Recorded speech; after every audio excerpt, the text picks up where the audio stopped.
Bonsoir à tout le monde. Bonsoir. Nous avons le réel plaisir de vous recevoir parmi nous. Nous allons démarrer notre programme de ce soir. Très chers hommes de Dieu, serviteurs et servantes de notre Seigneur Jésus-Christ, il m'est demandé de vous faire un aperçu sur la tribune chrétienne pour l'édification de l'Église. C'est dont l'assise est organisée à ce jour. En effet, cette vision, c'est une vision que le Seigneur a donnée à son serviteur, l'apôtre Mingali Ikukumu Fernand, à qui nous disons bonsoir ce soir. Bonsoir. Oui, pour ce soir, le thème retenu est la lumière sur la parole prophétique. Nous avons déjà écouté les cantiques. Nous allons sans plus tarder inviter l'homme de Dieu à faire une petite prière de l'ouverture et de prendre directement la parole parce que nous courons derrière les temps. Ensuite viendra la série de questions-réponses. Pendant qu'il va faire son exposé, vous pouvez noter les questions là où vous n'avez pas eu de l'éclectisme. Et juste après, nous allons vous accorder la parole.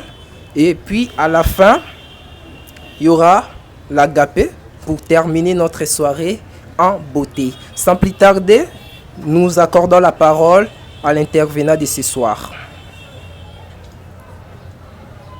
Éternel notre Dieu, nous te sommes infiniment reconnaissants. Tu nous as fait grâce devant ta présence pour que nous puissions, Seigneur, porter la lumière sur la parole prophétique qui concerne le temps que nous sommes, le temps dernier, le temps de la fin, où il y a beaucoup de confusion, les convictions, Seigneur, qui nous éloignent de l'authenticité de ton plan que tous les prophètes ont parlé de ta part.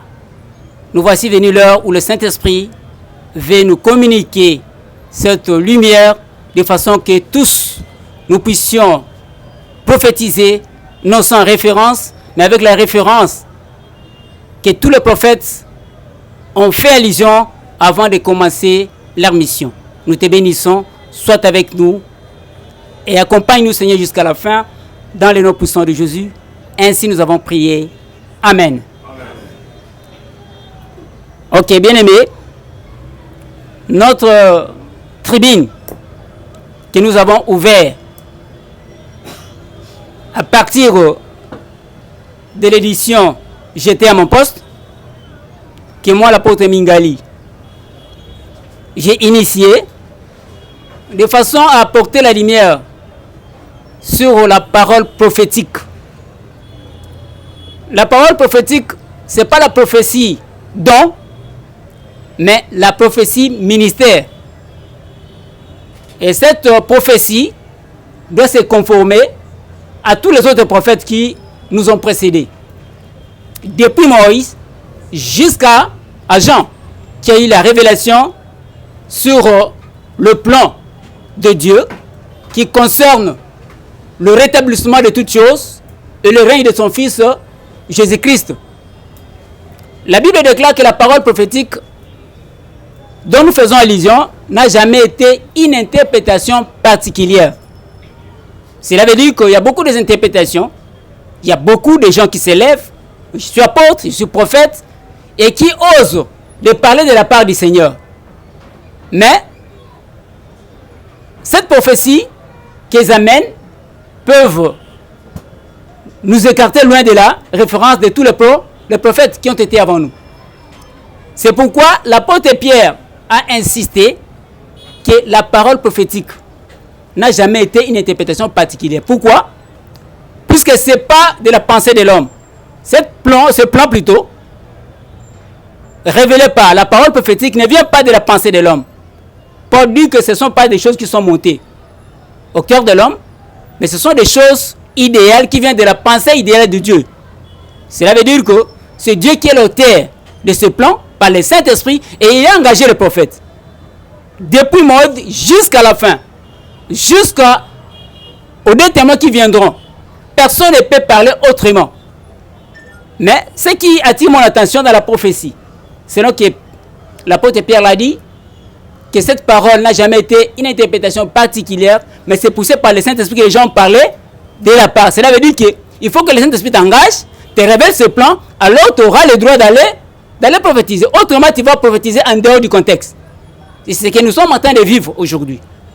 Mais la Bible déclare que cette parole prophétique, qui n'a jamais été une interprétation particulière, mais que le Saint-Esprit a révélé aux prophètes, et ce plan qui continue, qui nous a appelés aussi, qui nous a engagés aussi, doivent ne pas être notre volonté, notre poussée, mais c'est poussé par le Saint-Esprit.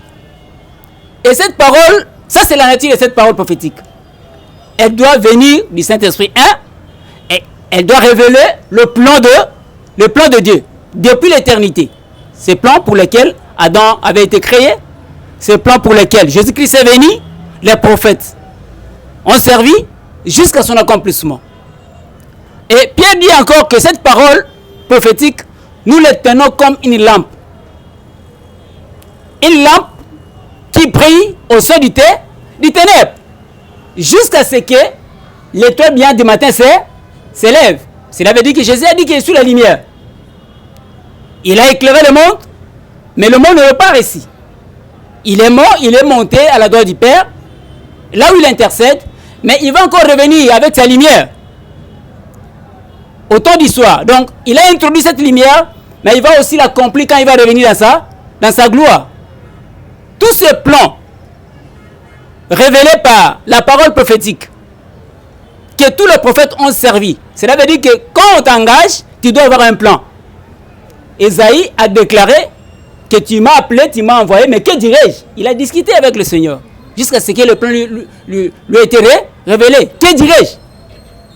Et tous les prophètes ont discuté avec le Seigneur. Bien que Joël l'ait dit que dans les derniers jours, je répandrai de mon esprit, vos fils et vos filles prophétiseront, mais tous n'est pas apôtres, tous n'est pas prophètes. Et être apôtre, être prophète, ce n'est pas une gloire, mais c'est le plan. Il faut avoir le plan. Et c'est le plan qui va te justifier. Tu dois avoir la maîtrise de ce plan. Et ce plan n'est rien d'autre que Jésus-Christ qui est l'étoile bien du matin. Pierre dit que jusqu'à ce que cette étoile du matin soit élevée. Cela veut dire qu'au temps du soir, où les ténèbres régnaient sur la terre, pour avoir refusé Jésus-Christ, il faut que Christ soit élevé. Il sera l'étoile finale. Quand il s'élèvera, c'est la lumière du soir. Et personne non plus ne parlera de la part du Seigneur. Ce sera la fin de la prophétie biblique. Le temps de la prophétie, le temps messianique pendant fin. Et quand l'apôtre Pierre dit que nous élevons cette parole comme une lumière qui brille dans les ténèbres, jusqu'à ce que l'étoile du matin s'élève, et c'est lui Jésus-Christ, qui est une personne. C'est l'apôtre Paul le dit dans le livre de Corinthiens, de Colossiens, aussi ce mystère révélé est Jésus-Christ qui est le plan de Dieu. Ce plan de Dieu devait s'accomplir, mais au travers une personne. Cette personne devait naître d'abord comme un homme, la première prophétie, le prophète. Il devait grandir, il devait mourir, il devait être ressuscité, monter à la gloire, servir sa gloire, jusqu'à un temps, un excitant, que nous appelons le temps de rétablissement de toutes choses dont les prophètes ont parlé. Donc, cette parole prophétique révèle un plan. Ce plan a pour but rétablir toutes choses comme à l'originalité. Ce plan, Dieu avait engagé Adam dans ce plan, mais c'était sans succès.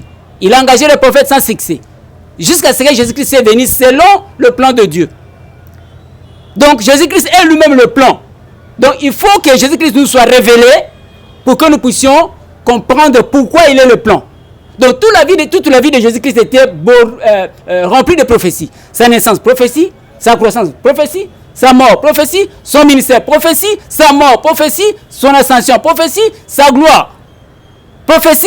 Et son retour aussi, c'est une prophétie. Donc c'est un plan. Tout plan, c'est un projet. Ce projet commence et ce plan doit s'achever un jour. Mais le début de ce plan, c'est quand Christ est venu. Puis toutes les bénédictions sont en lui. Toutes les promesses. Donc sa vie renferme toutes les prophéties. En lui, Dieu nous a bénis de toutes sortes de bénédictions dans les lieux célestes.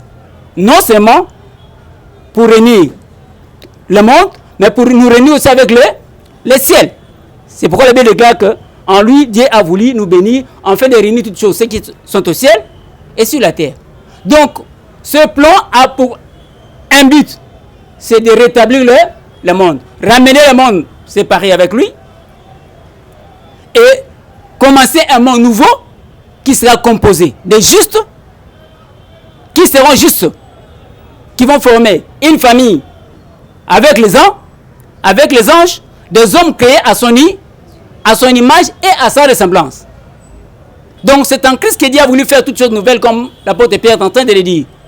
Et il le fait, il a commencé à un temps et il finira à un temps. Et ce temps, c'est le temps dont nous avons fait allusion, le temps du rétablissement de toutes choses dont les prophètes ont parlé, afin de commencer un nouveau règne. Après qu'il ait éliminé toutes les dominations et les principautés, il doit élever son fils pour le couronner et pour l'établir dans sa gloire.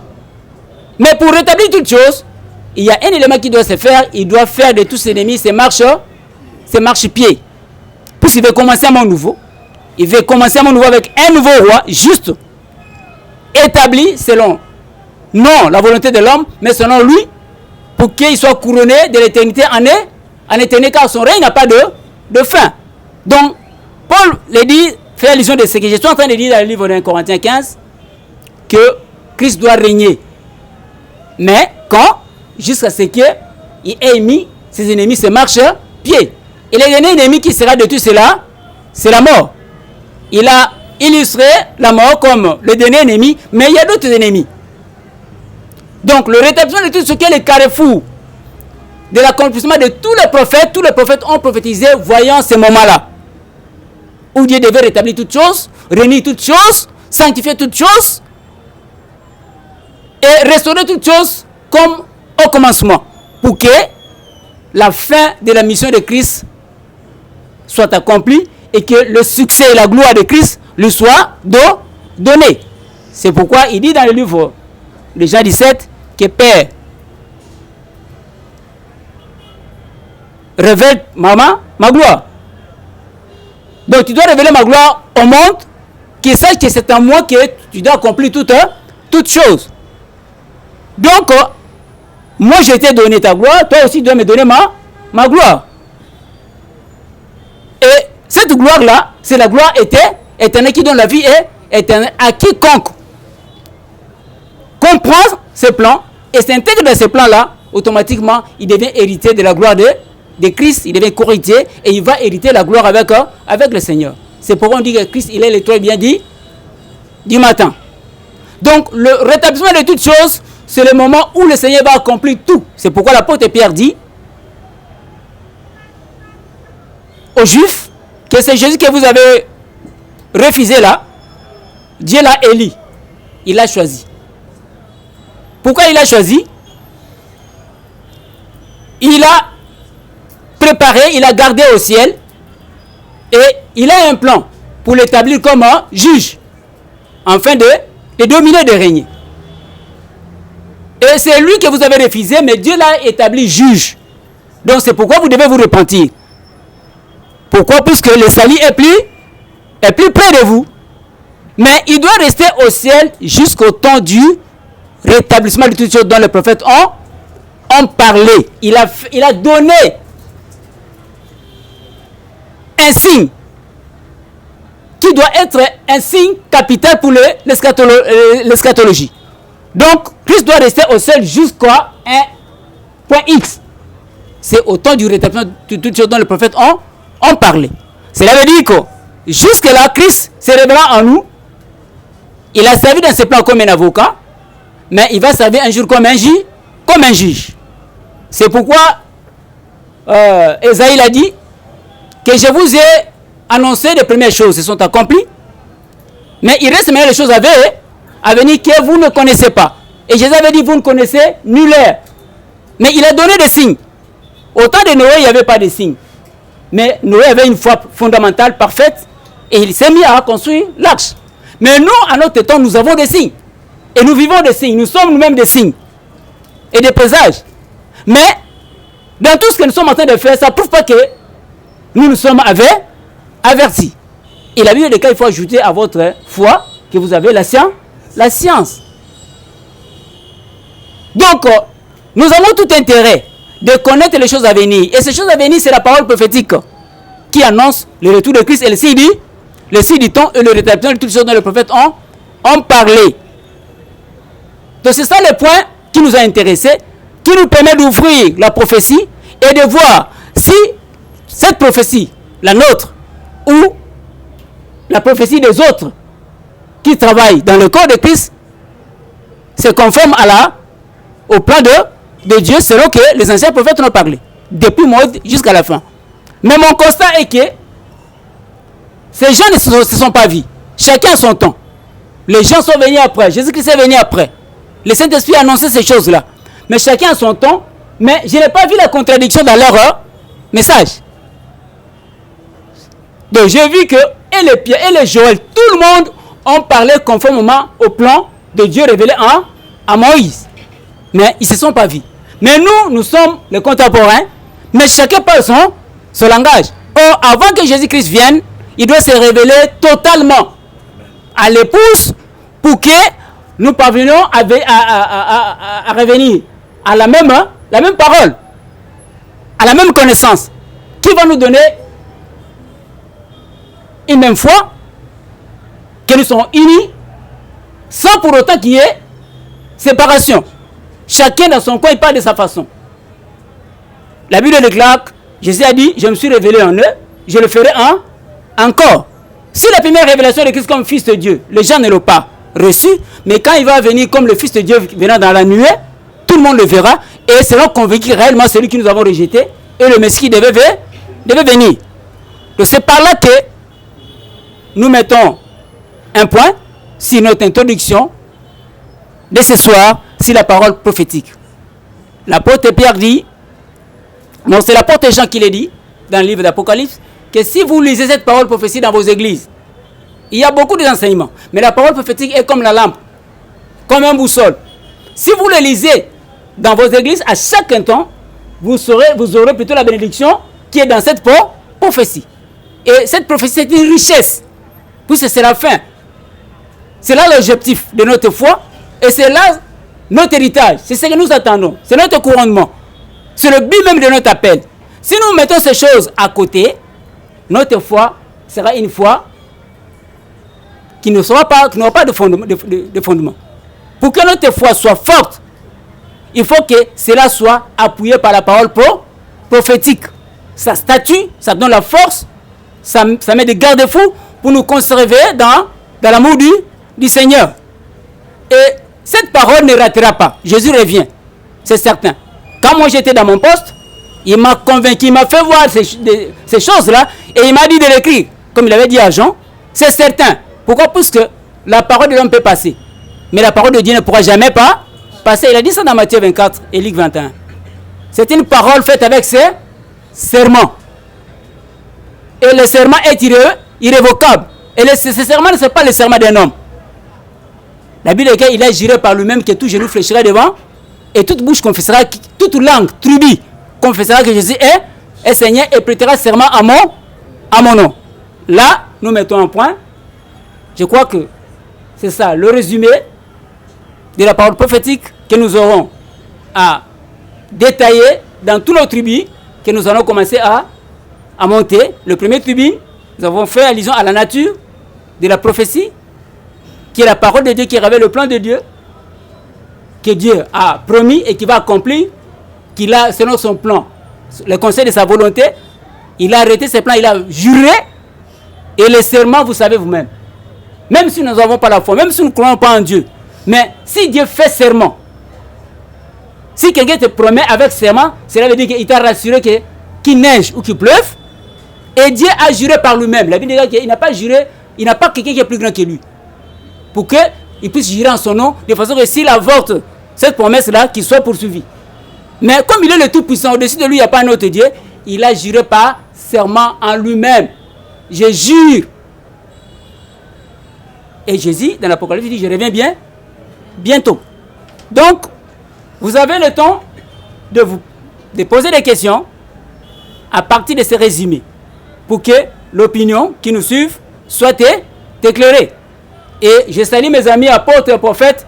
Si tu es là, sois intéressé de façon à nous rejoindre pour que tu ne puisses pas prophétiser en va que vaille, sans référence. Puisque quand on va mettre le roseau pour mesurer ta prophétie, et tu verras que tu as prétendu être, mais tu ne l'es pas. J'ai dit aux apôtres et prophètes de la Bible que nous avons fondement comme Christ, nous sommes fondés sur le fondement des apôtres et des prophètes, Christ comme Pierre angulaire. Je termine là. Merci, que Dieu vous bénisse. Merci, cher apôtre. Nous allons rapidement prendre des questions. Qui a une question à poser? Vous commencez par vous présenter. Ok, merci beaucoup. Je me présente, c'est le pasteur Freddy Massassa, le pasteur de l'église Semence de Vie, située sur l'avenue Bambili, à Kimbangu, dans la commune de Kalam. J'ai d'abord des questions à poser à l'apôtre. La première, il nous parle de la parole prophétique. Et nous savons qu'aujourd'hui, les gens sont attirés par la prophétie. Est-ce que l'apôtre peut nous faire la différence entre la prophétie que aiment les gens, je vois un voyage devant toi, je vois un mariage, je vois ceci ou cela devant toi, la prophétie qui attire les gens, et la parole prophétique, y a-t-il une différence? Ça, c'est la première question. La deuxième, dans ton allocution, tu as dit que aujourd'hui, là, beaucoup de gens sont en train de parler, mais il y a des messages qui ne cadrent pas avec le plan de Dieu. Et vous amenez une prophétie qui veut recadrer, en quelque sorte. Est-ce que tu peux, en quelques mots, illustrer, sans citer les noms de tel ou tel autre prophète, mais citer quelques messages qui conduisent vers l'hérésie et cibler exactement ce dont vous voulez ramener le peuple de Dieu sur les rails. Merci. Merci, pasteur. Ok. Le premier aspect de la question de notre pasteur, c'est faire la différence entre la prophétie qui concerne la vie de l'homme, donc les bénédictions de ces temps. Donc comme Pierre avait posé la question, nous t'avons servi, et quelle sera notre récompense? Tout ce qui vient au Seigneur a un plan. Il suffit que seulement qu'ils soient dans le plan de la restauration, Dieu rétablit tout ce que nous avons perdu. Quand il restaure, il nous compte juste. Le premier don, c'est une don la justice qui était en Jésus-Christ. Et le juste doit vivre par la foi. Il y a des promesses à venir dont nous faisons allusion, qui concernent la gloire éternelle. Il y a le niveau de gloire. Il y a les prophéties qui concernent nos bénédictions à propos de la gloire de ce monde, par rapport aux autres, par rapport à la vie antérieure que nous avons menée. Tu étais célibataire, on t'a donné un mari, tu glorifies le Seigneur. Tu n'avais pas d'enfant, on te donne l'enfant, tu étais pauvre, le Seigneur t'est béni. Et un voyant qui a un don, quand tu perds ta foi, quand tu fais une crise de foi, lui vient te fortifier pour te rassurer que non, ces choses-là est devant toi. Mais que ce soit, quand tu es dans la plénitude de la foi, le plan lui-même est déjà la prophétie. Qu'on prophétise ou pas, tu verras ces choses-là, ça s'accomplit. Mais quand lui vient te révéler ça, pendant que tu as fait la crise de foi, tu peux le récompenser puisque, bon, il a vu avant toi. Mais la foi, c'est la vie. La foi a sa façon de voir les choses. Donc la foi prophétise. C'est pourquoi des fois nous disons, soit le terre et la prophétie à vie na vie. Tu sais que dans le plan, quand tu connais la valeur des promesses que Dieu a données, la valeur du plan et la valeur des promesses que nous avons dit, les promesses faites avec serment, quand quelqu'un te promet, il jure, même si tu n'as pas encore vu la chose, tu vas commencer à jouer des tam-tam. Abonder des choses pour dire que ça n'arrêtera jamais. Tu peux même commencer un planning. Parce que cette parole-là n'est pas une parole de oui et de non. Il y a un amen qui est là, qui garantit ton cœur, qui te rassure, fondé sur la certitude de la vérité de celui qui a fait la promesse. Connaissant aussi qui t'a fait la promesse, ce n'est pas n'importe qui. Ce n'est pas un simple patron. Mais c'est celui qui appelle en exécution les choses qui n'existent pas. Je crois que j'ai répondu à la première question. Mais la seconde, c'était à propos de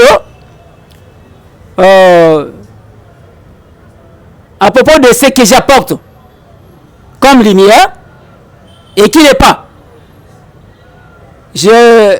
À propos de cette question, comme nous sommes encore au début, ce plan va elle-même nous.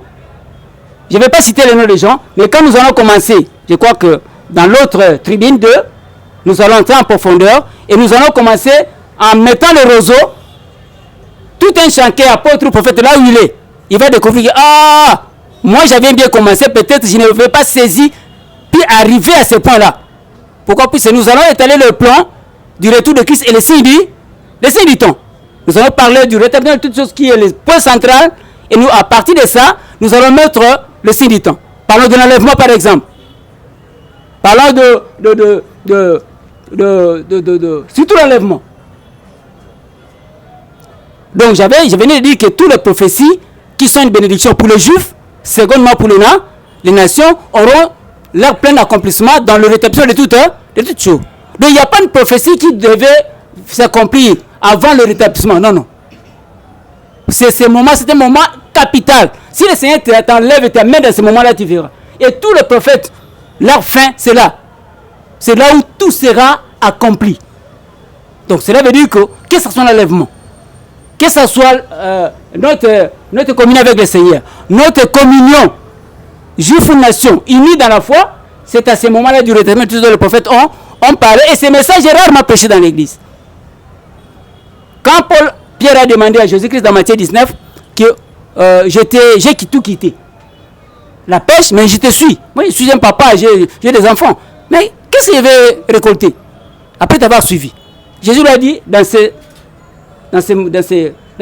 temps, tu auras au centuple. Ce que tu vas s'aimer, ce que tu vas donner, ce que tu vas travailler, tu seras béni. Même si ta pêche avait connu une malédiction, le filet il devait vivre le miracle de la pêche, n'est-ce pas?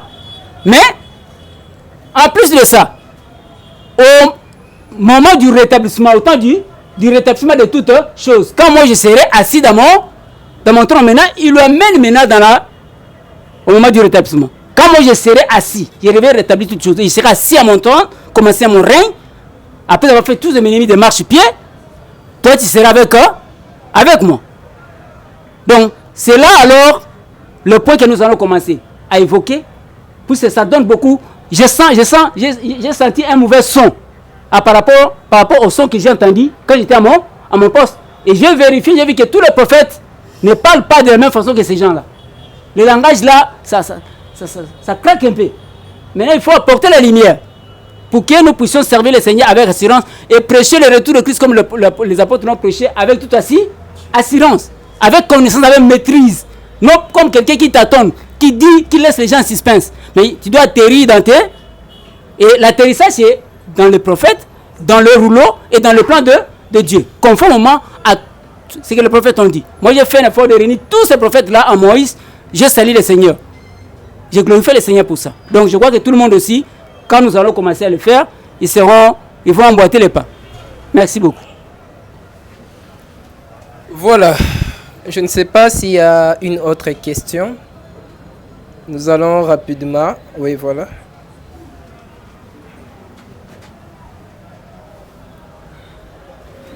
Merci, apôtre, pour cet exposé que tu nous as édifié. Je suis frère Jonathan de l'église évangélique La Puissance de la Croix. Ma question est celle-ci. Qu'est-ce qui doit être rétabli? Nous devons, à quoi consiste cet rétablissement de toutes choses? Et vous devez nous situer où se trouve maintenant l'Église actuelle dans ces temps où le monde est bouleversé, où nous voyons des catastrophes, où nous voyons certaines maladies, où se trouve cette Église maintenant? Cette Église doit faire quoi pour encore relever, encore restaurer la prophétie au sein des enfants de Dieu?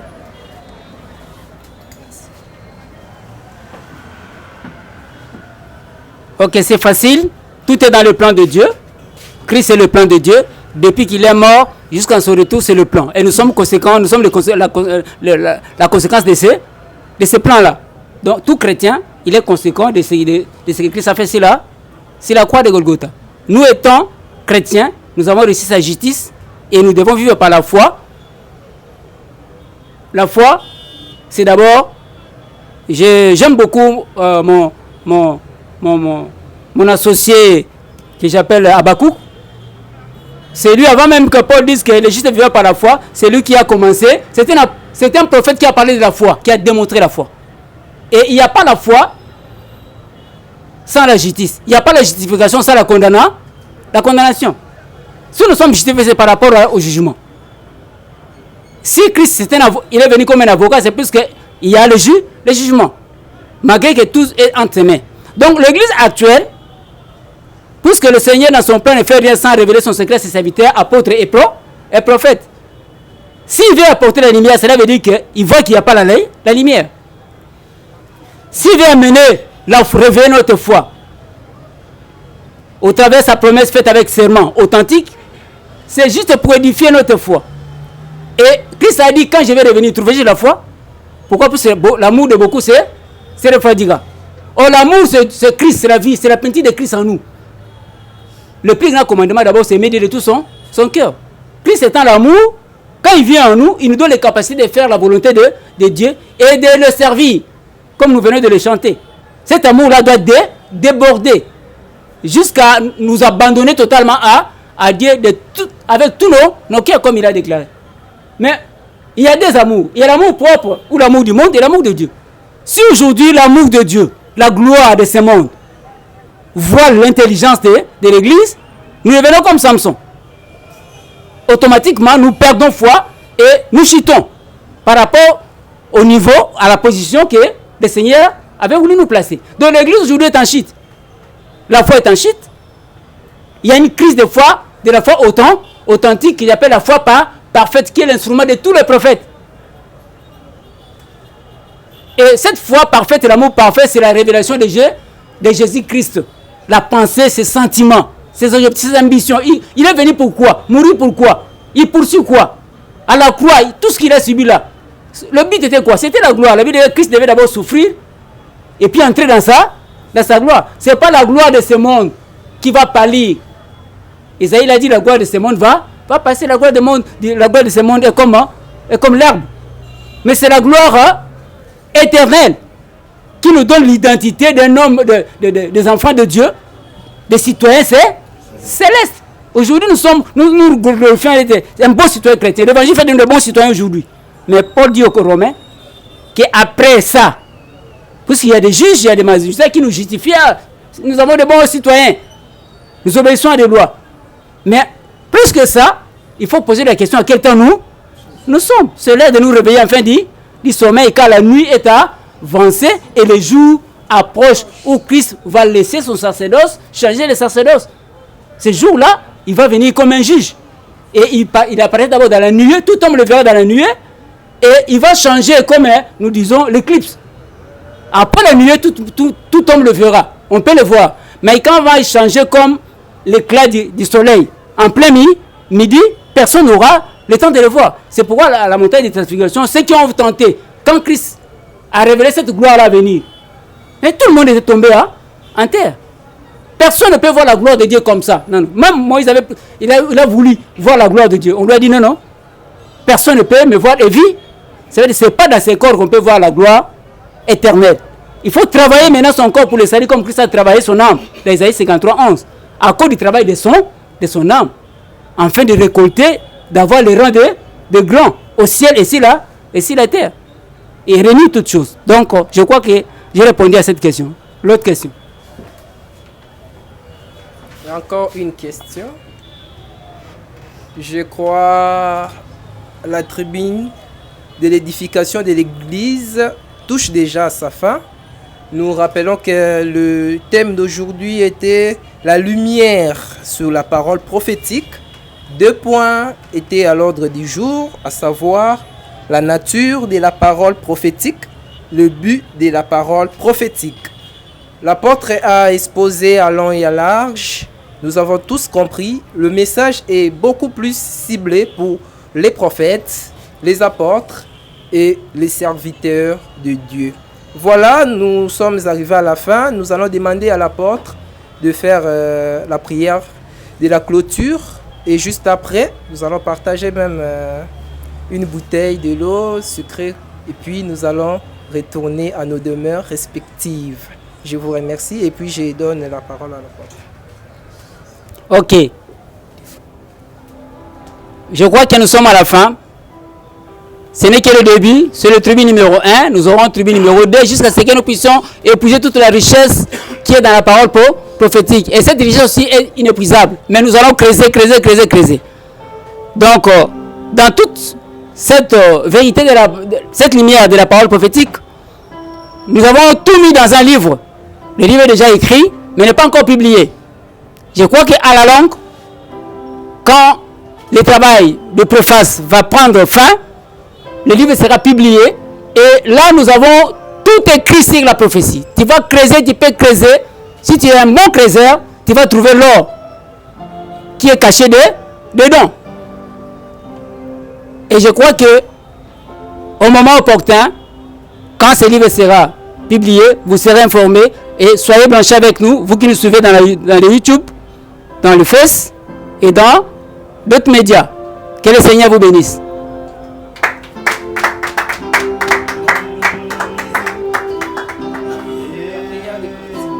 Nous élevons pour la prière où nous pouvons nous asseoir. Cela dépend.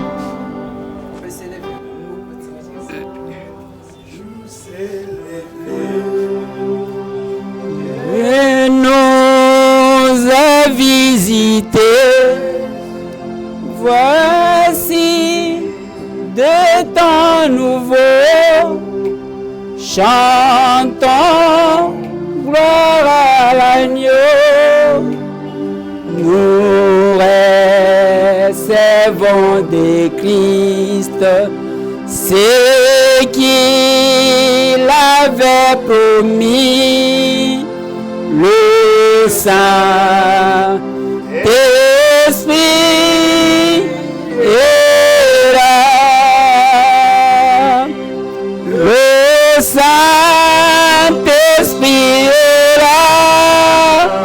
Le Saint-Esprit est là, la mort a disparu, Dieu donne un plein salut, et sur le monde entier, le grand jour s'est levé.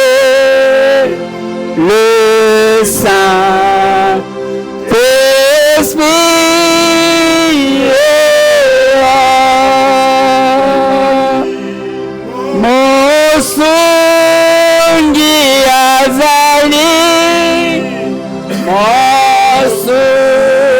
Mosungi azali, Molimo Monsanto.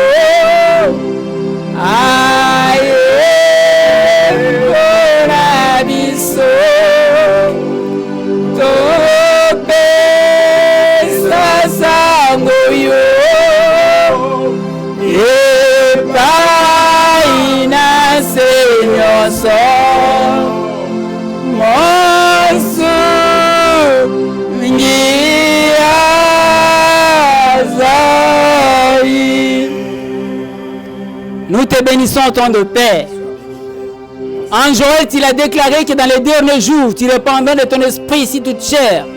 Vos fils, vos filles prophétiseront et vos veillards auront des songes. Voici l'ère où le Saint-Esprit va nous ramener dans l'originalité, dans l'authenticité de ton message, afin que nous puissions récolter les bénédictions dont tu avais promis au travers de la parole prophétique qui nous révèle les signes du temps. Quand tu reviens, tu l'as déclaré que je vais et je vais revenir pour vous prendre. Je vous ai préparé de la place. Restaure notre foi, réveille notre foi, enlève le collier, le voile qui nous empêche de voir la splendeur de ta gloire, Seigneur. Nous te sommes infiniment reconnaissants pour ce moment. Sois béni, j'ai béni mes bien-aimés qui ont marqué la présence. J'ai béni tous ceux qui nous écoutent et j'ai béni tous ceux qui seront concernés pour nous attendre dans les mails. Seigneur, que ta grâce que tu avais promis sur le Congo, afin que la prophétie puisse sortir du Congo, puisse allumer le feu qui va embraser le monde entier, que cette promesse soit accomplie, Seigneur, à partir de ces moments au nom puissant de Jésus. Bénis le Congo, bénis l'Église, bénis le gouvernement et bénis le monde entier, bénis l'Afrique, au nom puissant de Jésus. Ainsi nous avons prié. Amen.